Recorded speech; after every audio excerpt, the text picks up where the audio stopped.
आज हम स्टार्ट करेंगे अपनी नेक्स्ट वीडियो के साथ metals and non metals chapter की। इस वीडियो में हम स्टार्ट करेंगे केमिकल प्रॉपर्टीज़ के साथ। हम फिजिकल प्रॉपर्टीज़ मेटल्स और नॉन मेटल्स की ऑलरेडी कर चुके हैं। Now we are going to start with chemical properties. Chemical properties होती क्या है कि मेटल्स या फिर नॉन मेटल्स कैसे रिएक्ट करते हैं, एयर के साथ कैसे रिएक्ट कर रहे हैं, ऑक्सीजन के साथ कैसे रिएक्ट कर रहे हैं, वाटर के साथ कैसे रिएक्ट कर रहे हैं, या फिर एसिड के साथ कैसे रिएक्ट कर रहे हैं। ये सब हम आज देखेंगे। Let's start with our first question. What happens when metals are burned in air? अब मेटल को हम क्या कर रहे हैं, बर्न कर रहे हैं। बर्निंग के लिए कौन सी गैस रिक्वायर्ड होती है? Normally oxygen. When metals are burnt in air, respective metal oxides are formed. जब मेटल एयर में बर्न होते हैं तो क्या मिलेगा हमें? क्योंकि मेटल ऑक्सीजन के साथ रिएक्ट करेंगे और ऑक्सीजन के साथ रिएक्ट करेंगे तो क्या मिलेगा? Metal oxide. Metal plus oxygen, metal oxide. अब हम एग्जाम्पल ले रहे हैं।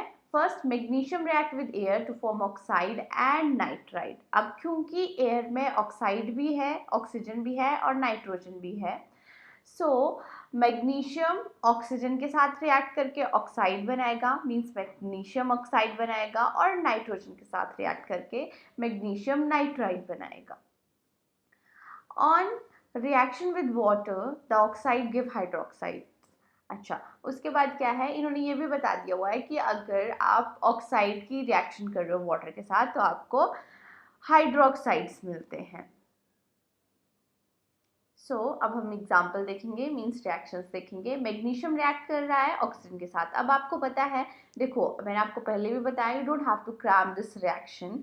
मैग्नीशियम ऑक्सीजन के साथ रिएक्ट कर रहा है, मैग्नीशियम ऑक्साइड बनाएगा। आपको क्रिस क्रॉस रूल से मैग्नीशियम ऑक्साइड का फॉर्मूला लिखना होगा पहले, फिर उसके बाद रिएक्शन को बैलेंस करना होगा। अब when metal is heated in air, it combine with oxygen to form copper oxide, और कॉपर ऑक्साइड का कलर क्या होता है? Black in colour. यहाँ पे हम रिएक्शन लिखेंगे। कॉपर रिएक्ट कर रहा है ऑक्सीजन के साथ, कॉपर ऑक्साइड मिल रहा है और कॉपर ऑक्साइड का कलर होता है black. Similarly aluminium form aluminium oxide. अब आपको ये बड़े सारे एग्जांपल्स दे रही हूँ मैं, ताकि आप कोई भी रिएक्शन आए तो इजीली कर सको। एल्यूमिनियम ऑक्सीजन के साथ रिएक्ट कर रहा है, एल्यूमिनियम ऑक्साइड मिल रहा है। अगेन देखो, एल्यूमिनियम की वैलेंसी 3 होती है, ऑक्सीजन के नीचे आपको 3 लिखा हुआ मिलेगा क्रिस क्रॉस मेथड से। हम अगर एल्यूमिनियम ऑक्साइड का फॉर्मूला लिखेंगे तो नेक्स्ट, सोडियम रिएक्ट कर रहा है ऑक्सीजन के साथ, producing a lot of heat and light after the reaction is over. जब सोडियम को हम ऑक्सीजन के साथ रिएक्ट करते हैं और ऑक्सीजन रिएक्शन कंप्लीट हो जाती है तो एक तो हमें मिलता है सोडियम ऑक्साइड, और दूसरा large amount of heat and light भी वहाँ पे हमें मिलती है। ये हम रिएक्शन लिखेंगे। Sodium react with oxygen, sodium oxide is form, और साथ में हीट और लाइट भी फॉर्म हो रही है। अब क्या सारे मेटल्स एक जैसे रिएक्ट करते हैं ऑक्सीजन के साथ? मींस कि उनकी रिएक्शंस के लिए कितना टाइम लगता है, क्या कितनी जल्दी वो रिएक्ट कर जाते हैं?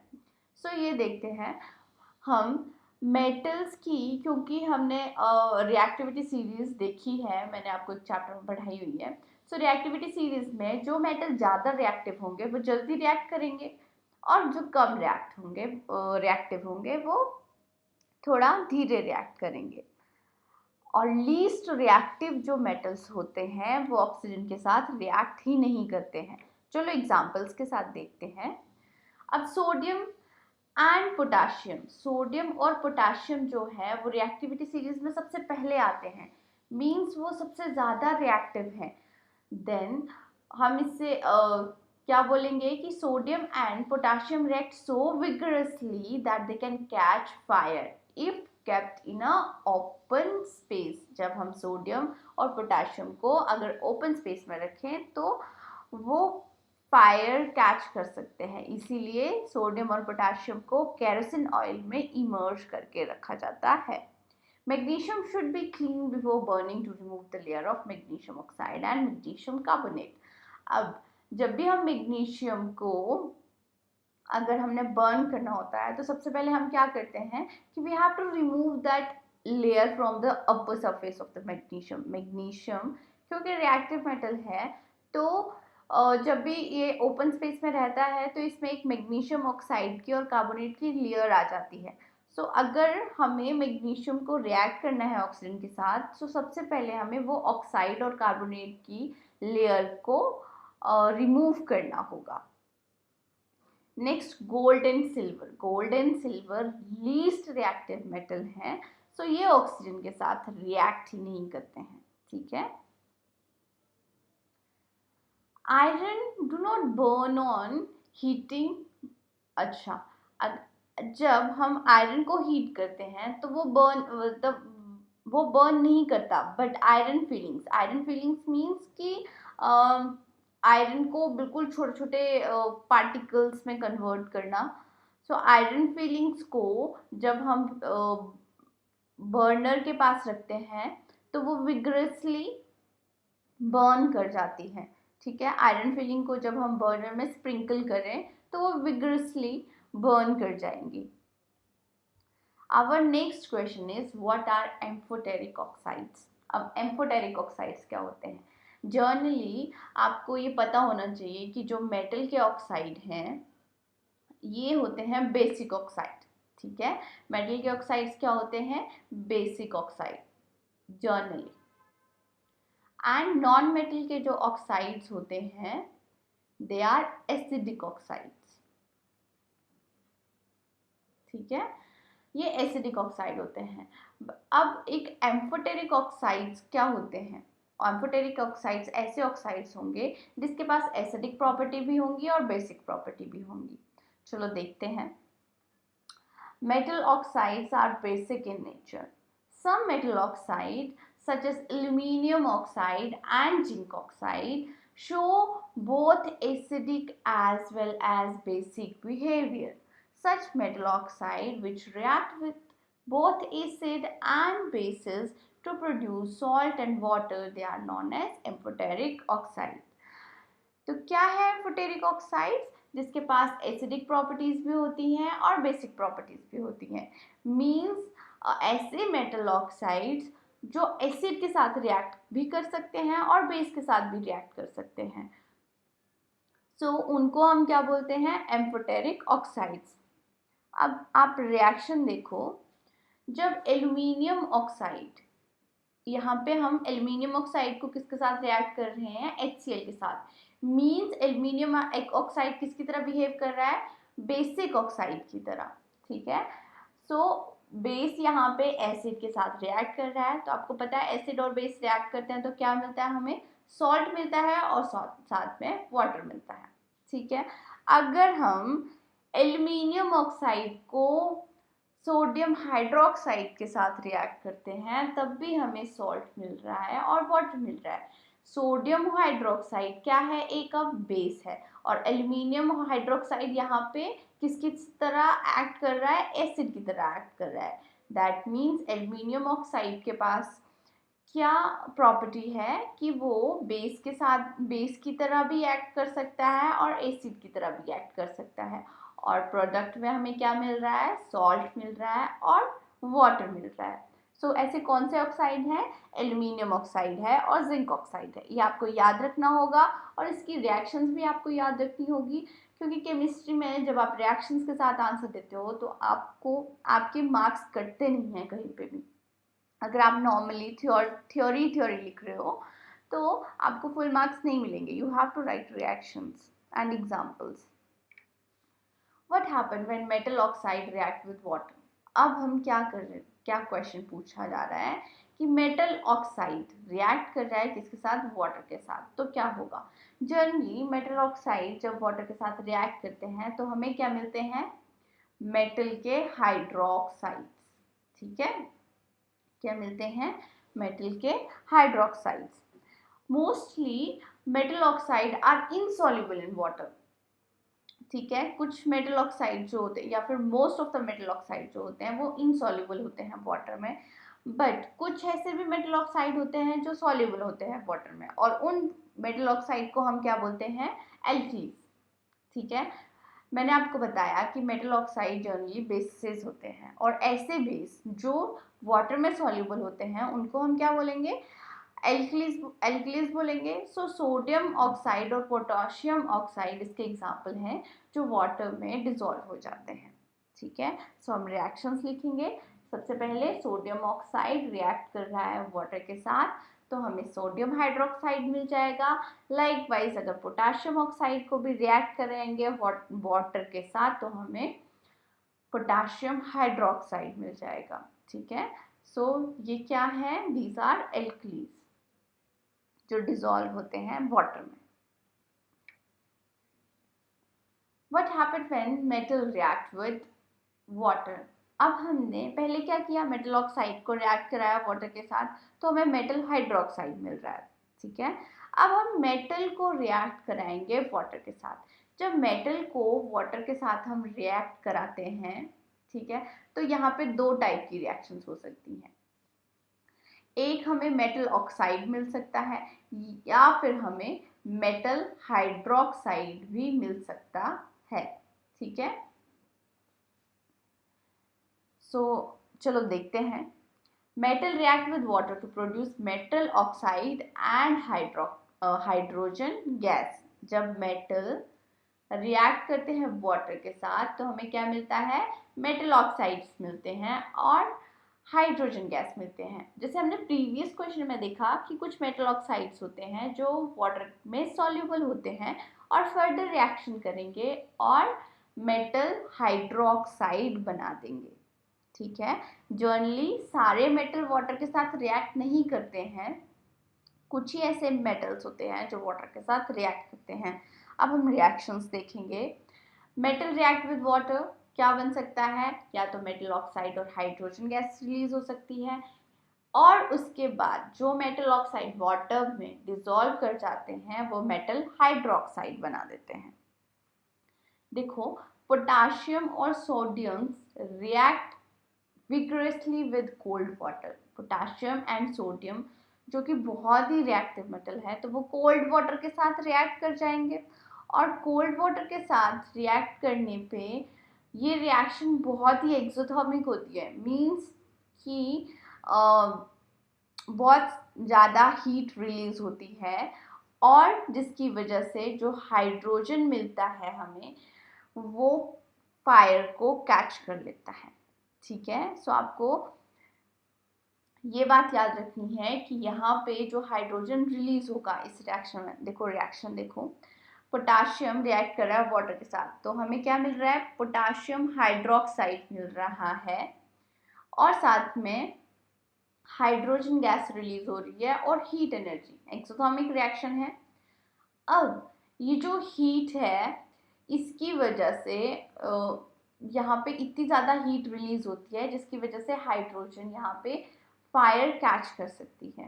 ठीक है, नेक्स्ट क्या है, अब कौन सा मेटल कैसे रिएक्ट कर रहा है वाटर के साथ हम ये देख रहे हैं। तो सबसे पहले हमने देखा पोटाशियम और सोडियम कोल्ड वाटर के साथ रिएक्ट करते हैं और विग्रसली रिएक्ट करते हैं। अब नेक्स्ट हम देखेंगे कैल्शियम। कैल्शियम कैसे वाटर के साथ रिएक्ट करता है। Calcium reacts with water less violently, means जितना तेजी से पोटाशियम और सोडियम रिएक्ट करते हैं उतनी विग्रसली कैल्शियम नहीं रिएक्ट करता है। सो यहाँ पे जो हीट रिलीज होती है वो इतनी सफिशिएंट नहीं होती कि हाइड्रोजन जिसकी वजह से फायर कैच कर सके। रिएक्शन देखो, कैल्शियम वाटर के साथ रिएक्ट कर रहा है, हमें कैल्शियम हाइड्रोक्साइड मिल रहा है। ठीक है, और हाइड्रोजन गैस रिलीज हो रही है, पर यहाँ पे हाइड्रोजन गैस जो है वो फायर को कैच नहीं कर रही है, बट इसकी वजह से एक इफेक्ट आता है। सो आपसे ये अलग से क्वेश्चन पूछा जाता है कि कैल्शियम को जब हम वाटर के साथ रिएक्ट कराते हैं तो कैल्शियम फ्लोट क्यों करने लग पड़ता है, क्यों करता है फ्लोट, क्योंकि यहाँ पे जो हाइड्रोजन गैस के बबल्स हैं वो मिलेंगे, और ये बबल्स, हाइड्रोजन गैस के जो बबल्स हैं, मेटल के सरफेस पे अटैच हो जाते हैं, स्टिक हो जाते हैं, जिसकी वजह से कैल्शियम फ्लोट करता है।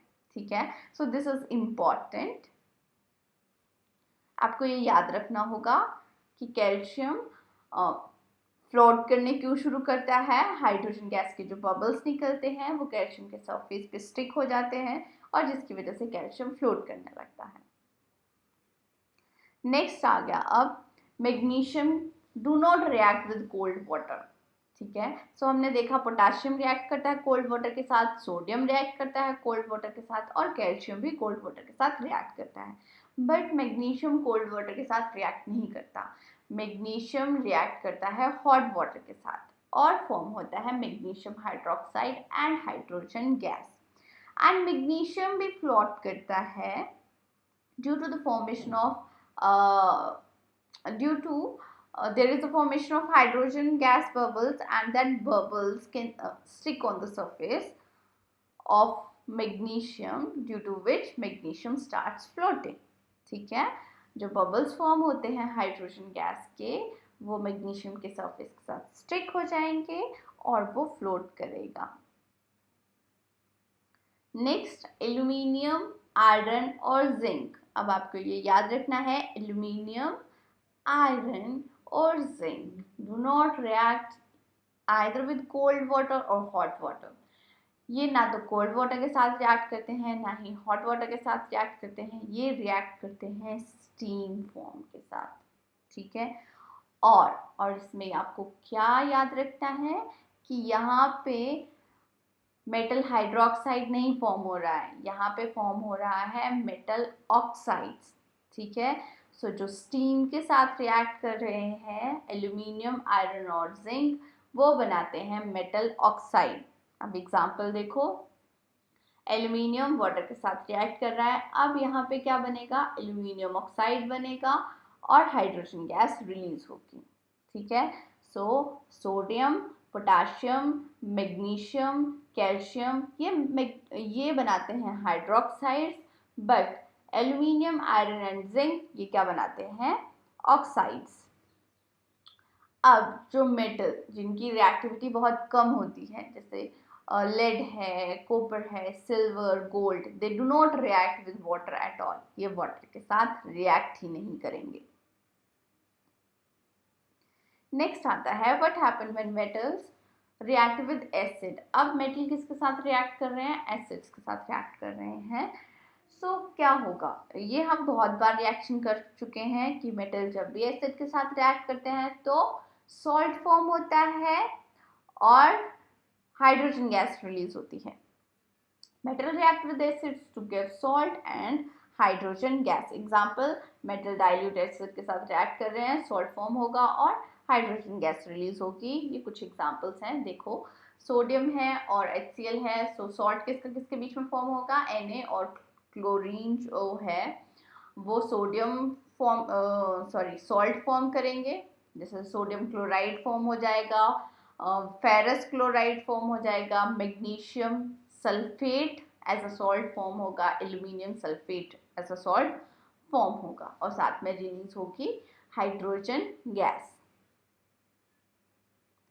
Hydrogen gas is not evolve when a metal react with nitric acid. अब यहाँ पे देखो, ये हमने किस के साथ रिएक्शन कराई है, हाइड्रोक्लोरिक एसिड के साथ कराई है और सल्फ्यूरिक एसिड के साथ करवाई है। बट अगर हम नाइट्रिक एसिड के साथ मेटल्स की रिएक्शन कराएं तो वहाँ पे हाइड्रोजन गैस नहीं रिलीज होती है। क्यों नहीं रिलीज होती है, क्योंकि nitric acid is a strong oxidising agent. क्या है ये, स्ट्रॉन्ग ऑक्सीडाइजिंग एजेंट है। सो ये क्या करता है, हाइड्रोजन को ऑक्सीडाइज कर देता है और वहाँ पे वाटर फॉर्म होता है।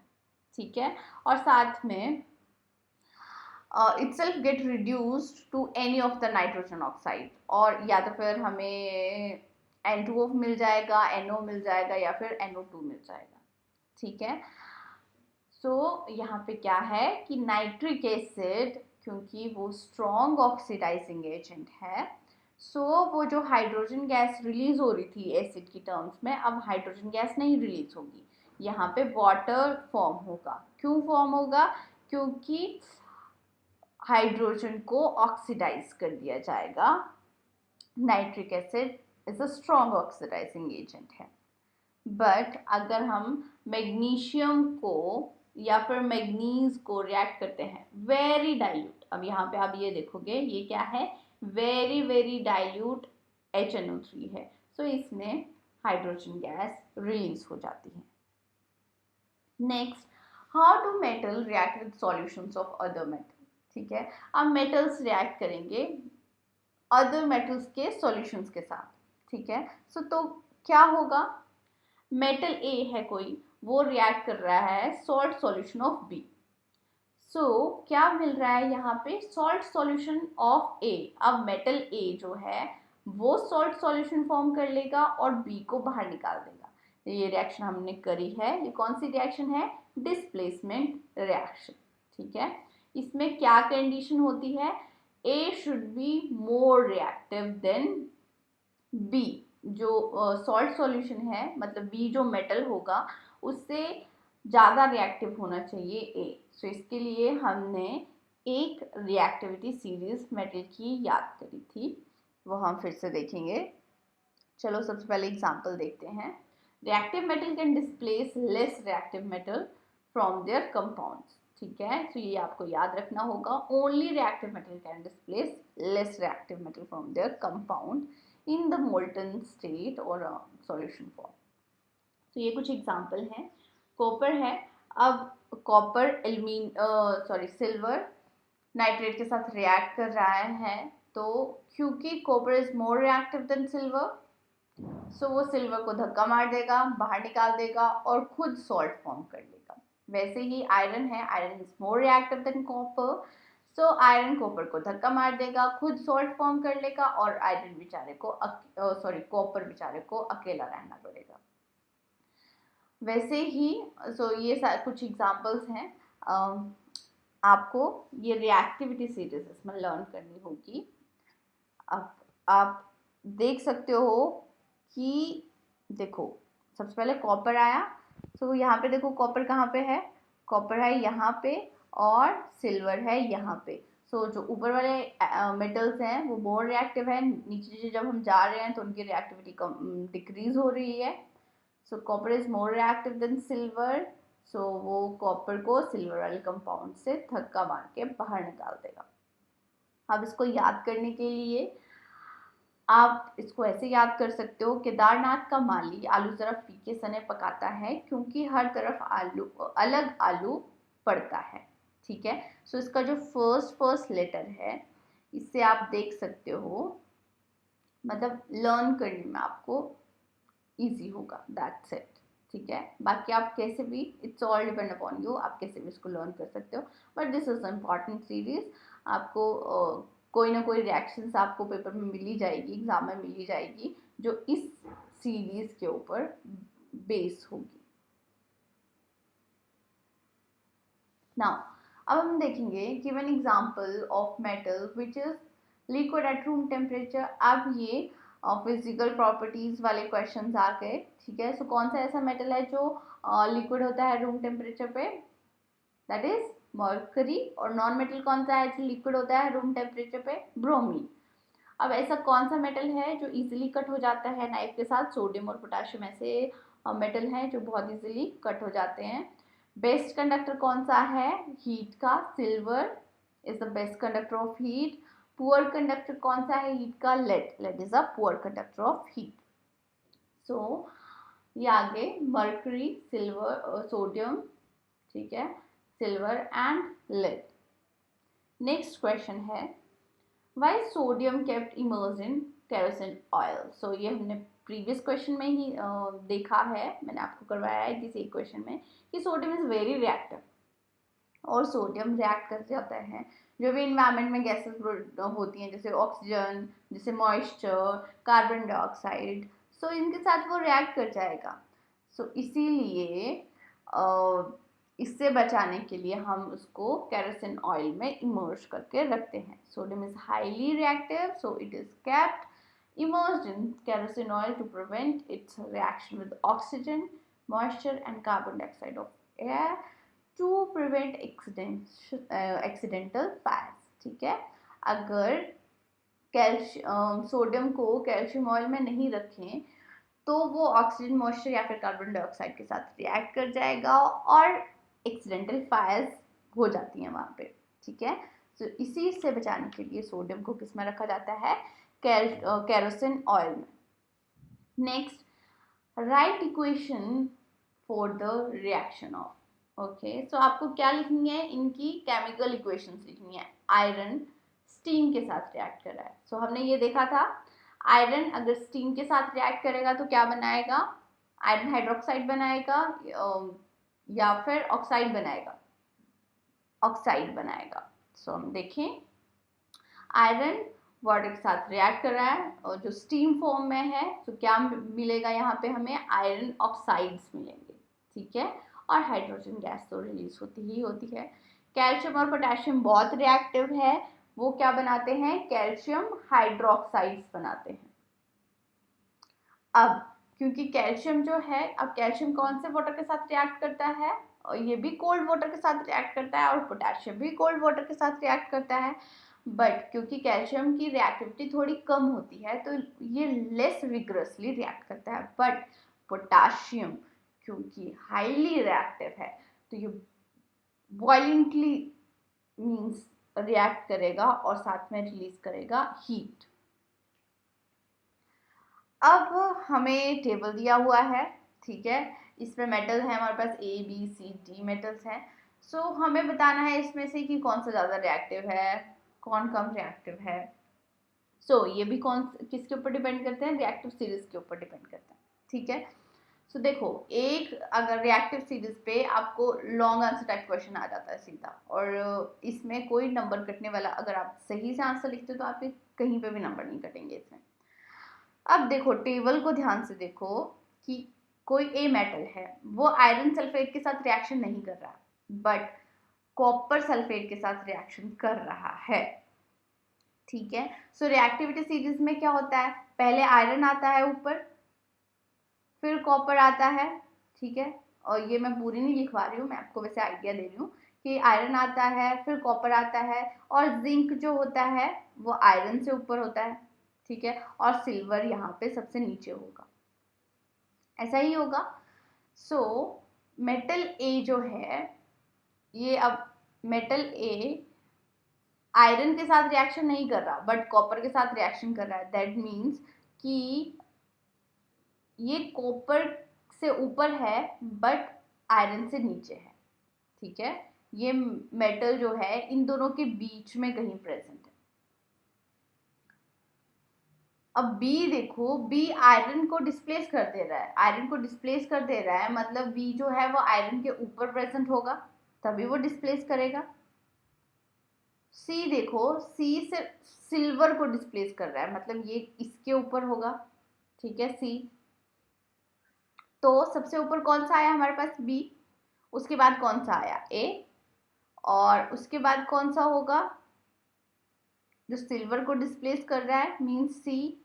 अब डी वाला किसी को भी डिस्प्लेस नहीं कर रहा है, मतलब कोई भी रिएक्शन नहीं दे रहा है, तो डी यहाँ पे। अब हमारे पास रिएक्टिविटी आ गई। अगर आप रिएक्टिविटी सीरीज से देखते हो तो आपको ज़्यादा पता लगेगा। देखो, अब ए वाला मेटल जो है वो आयरन सल्फेट को डिस्प्लेस नहीं कर में से आयरन को डिस्प्लेस नहीं कर पा रहा है, बट कॉपर सल्फेट में से कॉपर को डिस्प्लेस कर रहा है। दैट मीन्स मेटल जो है वो इसके नीचे प्रेजेंट होगा, ठीक है। तो वो लेड हो सकता है। अब बी मेटल जो है वो आयरन को डिस्प्लेस कर रहा है, आयरन को डिस्प्लेस कर रहा है आयरन सल्फेट से, मींस बी मेटल जो है वो इसके ऊपर प्रेजेंट होगा। अब सी मेटल जो है वो डिस्प्लेस कर रहा है सिर्फ सिल्वर को, सिल्वर नाइट्रेट को, मींस ये इसके ऊपर प्रेजेंट होगा तभी वो सिल्वर को डिस्प्लेस कर सकता है, बट बाकी किसी को नहीं कर रहा है, मींस ये कॉपर के नीचे प्रेजेंट होगा, मींस मर्क्यूरी हो सकता है। और डी तो किसी के साथ रिएक्शन ही नहीं कर रहा है। सो आपको, मेरे को लगता है इसमें सारे आंसर्स मिल गए हैं। Which is the most reactive metal, कौन सा सबसे ज्यादा रिएक्टिव मेटल है, देखो हमने किया B is most reactive metal, और what would you observe if B is added to the solution of copper sulfate? अगर कॉपर सल्फेट में B को डालें, ठीक है, अब B क्योंकि आयरन सल्फेट को डिस्प्लेस कर रहा है, that means B copper sulphate को भी डिस्प्लेस कर देगा, ठीक है। तो B क्या है, कॉपर सल्फेट में से कॉपर को डिस्प्लेस कर देगा। और arrange the metal ABCD in order of decreasing reactivity, ठीक है। तो ये तो हमने लिखी दी है, सबसे ज्यादा कौन रिएक्टिव होगा, बी, देन ए, देन सी, देन डी। देखो ये बहुत ही इजी क्वेश्चन था, सिर्फ रिएक्टिविटी सीरीज के ऊपर डिपेंड करना था। यहाँ पे ये आंसर है, B is more reactive metal because of it displace, it give the displacement reaction with iron sulphate. Iron sulphate के साथ ये डिस्प्लेसमेंट रिएक्शन दे रहा है। When metal B is added to copper sulfate, a displacement reaction will take place. क्यों, क्योंकि वो अगर iron को डिस्प्लेस कर दे रहा है आयरन सल्फेट में से, तो कॉपर को भी डिस्प्लेस कर देगा कॉपर सल्फेट में से, और इसका जो ब्लू कलर है वो फेड होने शुरू हो जाएगा। अब बी मेटल सबसे ज़्यादा रिएक्टिव है, उसके बाद ए है, उसके बाद सी है, उसके बाद डी, ठीक है। नेक्स्ट आता है which gas is produced when dilute hydrochloric acid is added to reactive metal.